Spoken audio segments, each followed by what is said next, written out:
கரண்ட்ல இருக்கிற சில பிரச்சனைக்கு வருவோம். இந்த கரண்ட் பிரச்சனைக்கு வருவோம்.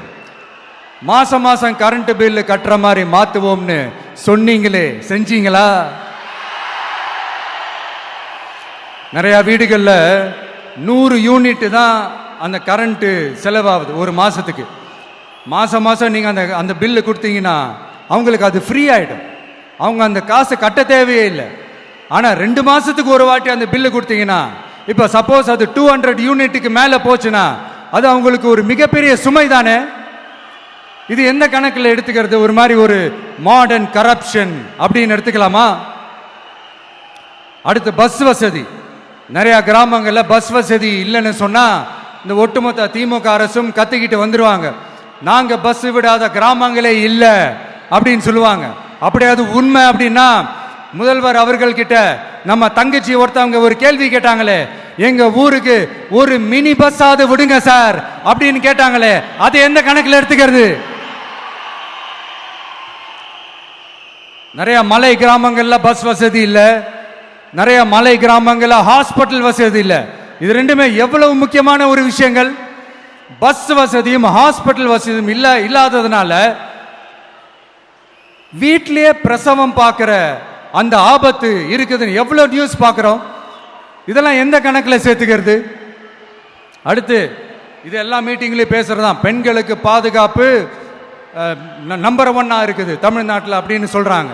அப்புறம் அது என்ன, வி சேஃப் மாடலா? பெண்கள் என்ன சொல்றாங்க தெரியுமா?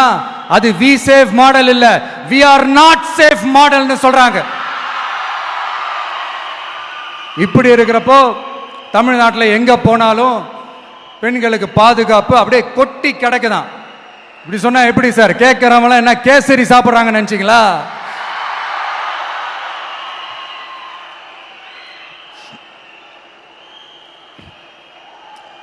அடுத்து இந்த சட்டம் ஒழுங்கு, அது காணாம போய் ரொம்ப நாள் ஆச்சு. இவன் வேற, இந்த விஜய் வேற, எங்க போனாலும் இந்த மக்கள் கிட்ட இந்த சட்டம் ஒழுங்கை பத்தி பேசி ஞாபகப்படுத்திக்கிட்டே இருக்கான்னு முதல்வர் அவர்கள் அவங்க கூட இருக்கிறவங்க கிட்டலாம் சங்கடப்பட்டாராம். நாம் என்ன பண்றது? நாம தான் தமிழ்நாட்டோட விசில் ப்ளோயர் ஆச்சே. நாம் எப்படி சைலண்டா இருக்க முடியும்? நாமளும் கேள்வியா கேட்கிறோம், ஆனா பதிலெல்லாம் வந்த மாதிரியே தெரியல. இருந்தா தானே வர்றதுக்கு, வச்சுக்கிட்டா வஞ்சனை பண்றாரு. 5 வருஷமா பதிலே சொல்லாம அப்படியே கடந்து வந்துட்டாரு. ஆனா இனிமே அப்பெல்லாம் இருக்க முடியாது, பதில் சொல்லி ஆகணும். மக்களே, இந்த தீய சக்தி, இந்த அட்ராசிட்டிய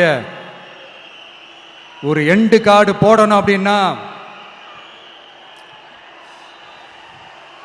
அவங்கள சுவிட்ச் ஆஃப் பண்றது தான் ஒரே சொல்யூஷன்.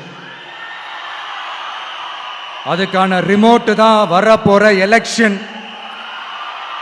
அந்த ரிமோட்ல நீங்க அழுத்த வேண்டியது ஒரே ஒரு ஆப்ஷன்,